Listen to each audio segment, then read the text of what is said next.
En un arranque de ira por la conchudez de un chivo que no respetaba el corral, Felipe Bonilla castró al animal preferido de su primo Ismael Cobo.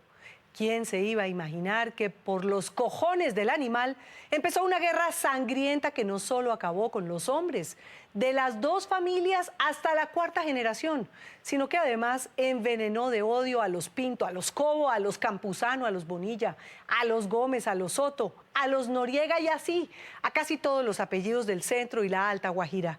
La nena Arrázola fue testigo de la firma de la paz, del cese al fuego, del perdón y del fin de 54 años de guerra. El chivo se pasó para donde el primo, porque ellos eran primos hermanos. Y en la ida y venida lo llevaban, lo traían y se pasaba, iba. El señor tomó la decisión de capar el ovejo y eso fue lo que conllevó a que tomar la decisión de uno de los señores, pues asesinar al otro. Y por eso, exactamente por eso que cuenta Evelio Rafael Cobo Campuzano, por haber capado a un chivo se inició una guerra que duró 54 años y que dejó 163 muertos aquí, en todo el centro de La Guajira y un poquito más arriba. Muchos heridos, hay inválidos de la guerra, pero que están vivos los que quedaron inválidos. Entre esos está un hermano mío que es cuadraplégico. Cuando nosotros dejemos este conflicto. Todo empezó en marzo de 1962 aquí en Arroyo Hondo, a unos 20 minutos de Barranca, cuando el chivo de Ismael Cobo se pasaba para el corral de su primo hermano Felipe Bonilla, a comerse todo lo que encontraba. Un día, Felipe perdió la paciencia, lo agarró de las patas, lo tumbó al piso y lo castró. Ismael lo consideró una ofensa mayor, y una tarde se encontraron en este paraje y le disparó directo al corazón de Felipe. Aquí quedó tendido su cuerpo. De allí para adelante en La Guajira, todo quedó teñido de la sangre de una misma familia. El señor venía de San Pedro por acá y el que lo mató venía... El señor muerto venía de allá. De allá. Ajá. Y el que lo mató venía de allá para acá. Y aquí fue el encuentro. ¿Y aquí se encontraron los dos? Sí. Ismael, el victimario, cogió camino y se autoexilió. Dicen que murió solo, de pena, y vagando en algún lugar de la serranía.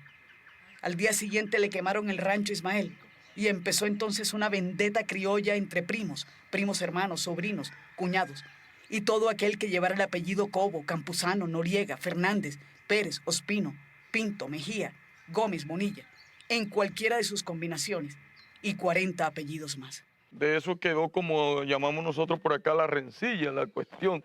Y en el 1971 se revivió habiendo dos asesinatos, inclusive uno aquí en la calle principal de San Pedro, todos fueron en la calle principal en diferentes sitios. Uno fue el 11 de agosto y el otro sucedió el 22 de agosto del mismo año. Era la génesis misma de La Guajira la que estaba amenazada de muerte. El árbol genealógico se estremecía cada vez que un primo agazapado, en cualquier esquina de Barranca, de Fonseca, de Maicao, de Santa Marta o de Barranquilla, esperaba a que otro primo apareciera para dispararle de inmediato. Y la excusa era la misma. Es que Felipe Bonilla capó el chivo de Ismael Cobo y después Ismael Cobo mató a Felipe Bonilla para vengar la capada. Está dando de unos 4.000 y pico de personas, 5.000. Involucradas en la guerra. Involucradas porque los niños que van naciendo, venían naciendo de generación en generación, están involucrados en el problema, porque no hay como evitarlo. Y por eso es que Evelio Rafael Cobo Campuzano vivía como un condenado a muerte. Todos los días pensaba que su hora estaba cerca. Sí, yo hice 4 semestres de administración de empresas en la Universidad Nacional a distancia. ¿Y qué pasó? Hubo días que me llegaron las familias a buscarme porque se decía que me venían a matar al sitio donde estaba dando las clases, que eran de noche. Me tuve que retirar por el problema, si no estuviera muerto. Las familias se fueron agrupando en clanes y por culpa del chivo castrado que daba las mejores crías de la región, los hombres mayores de 18 años, que llevaran aunque fuera un cuarto de sangre de las familias involucradas, se ponían en la mira de un revólver, de un fusil o de una escopeta. Me decía la bomba de tiempo. Y uno llegaba a cualquier esquina y habían 5 o 6 personas. Y cuando uno venía a ver que volteaba, eso... ¿Veis qué pasó? Si la gente se fue y queda uno solo con otro hablando y dice, no, yo me oiga, chao, tengo que hacer esto, y hasta que se despedían todito y dejaban a uno ahí. No se juntaban contigo. Muy poco. Eran muy pocos los amigos que tuve en esas épocas. Los hombres se iban extinguiendo y las mujeres estaban cansando de llorar. ¿Quién dijo que era fácil? ¿Quién dijo que por culpa de un chivo tenían que enterrar hijos y maridos? Ese desasosiego las consumía. Caminaban solas dentro de sus mantas guajiras y sus turbantes para protegerse de este sol que pega con fuerza por este lado de la serranía. Ya habían 3 muertos de mis hermanos. Entonces, con mis sobrinos todos quedaron pequeños y tuvieron que volarse para Venezuela, porque incluso nosotros no podíamos ni dormir. A causa de la guerra. A causa de la guerra, ruido, o sea, no sé si sería demasiado nervio o que en realidad circundaba alrededor de nosotros mucho peligro. A raíz de la ida para Venezuela, nuestras posesiones quedaron abandonadas. Adalgis Pérez casi no se ríe, y es que por muchos años no tuvo motivos. Uno tenía 33 años y el otro tenía 34. Muy jóvenes. ¿Y los otros? El que mataron en Barranquilla tenía 30 y el otro, el que murió, tenía 52 años. Fue el que más duró.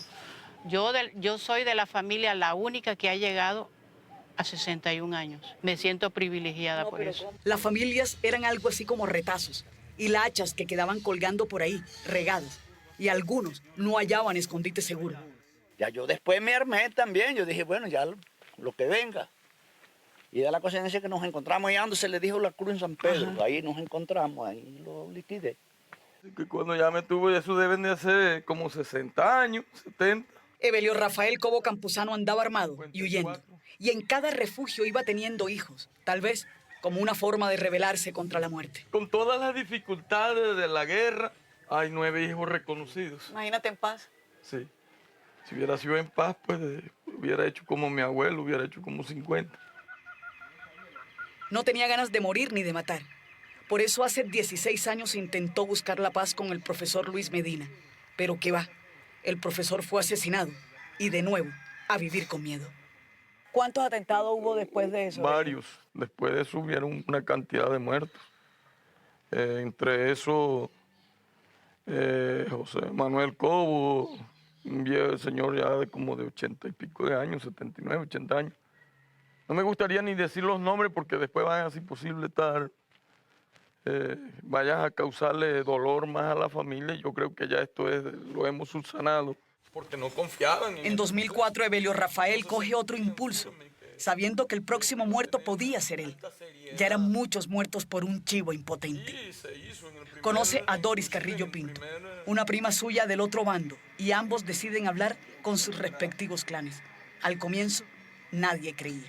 Eso era impresionante. Ojalá nosotros hubiéramos tenido cómo ver grabado todo el proceso, porque cada sábado llegaba mucho más personal, mucha más gente, y llegaban hasta los niños ya. Se instaló entonces una mesa de conversaciones aquí, en la Casa de la Cultura. Concertamos en la mesa que nadie podía ir armado, y la gente copió. La gente como que se sentía ya cansado de tanto problema, de tanto dolor, tanta tristeza, de tanta pobreza, porque esto lo que trajo fue pobreza, ruina, ignorancia, falta de educación, porque no nos pudimos preparar por cuestiones de la guerra, la mayoría.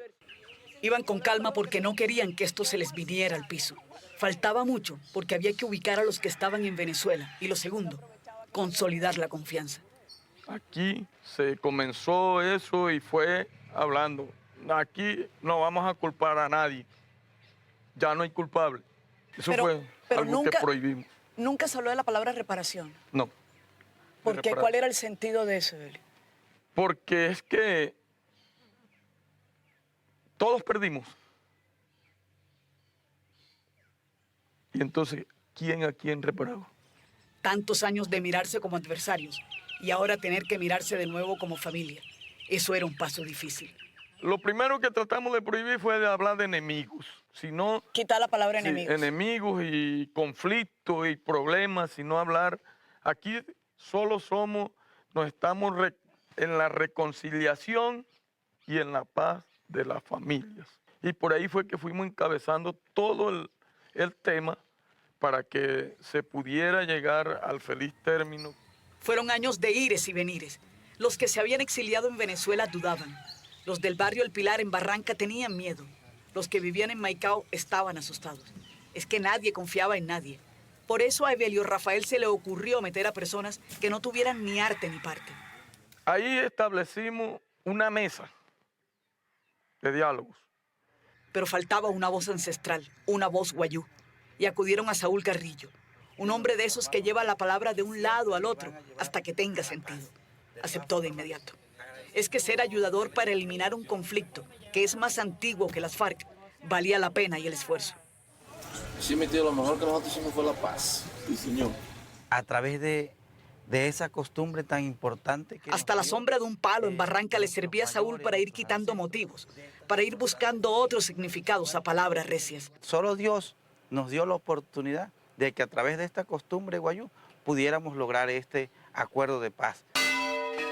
Y el 27 de septiembre, un día después de la firma protocolaria del acuerdo de paz en Cartagena entre la FARC y el gobierno, ellos, los Soto, los Campuzano, los Cobo, los Pinto, los Gómez, sellaron su propia paz. Fueron llegando vestidos de blanco los 47 clanes que representan unas 5.000 personas. Esta vez la cita no fue para un duelo. Era para decir, ya está bueno de tanto muerto. Los abrazos se fueron extendiendo, así como los perdones. A la hora de la verdad, todos eran víctimas. Aquí no se necesitó ni a la ONU ni a Noruega. No tuvieron que ir a La Habana ni a someterse al ruido de aviones de guerra. Ni plebiscito, ni nada. ¿El por qué? Porque es que cuando hay el ingrediente principal de esto es la voluntad propia de cada una de las personas que están involucradas en el conflicto. Si eso no lo hay, no hay cómo hacer paz. Y así lo hicieron en esta tierra de cantores que pasa por tiempos de sequía y de hambre, y que aún así, con toda esa mala fama que cargan, fueron capaces de entregar las armas y de poner fin a una guerra que jamás tuvo sentido.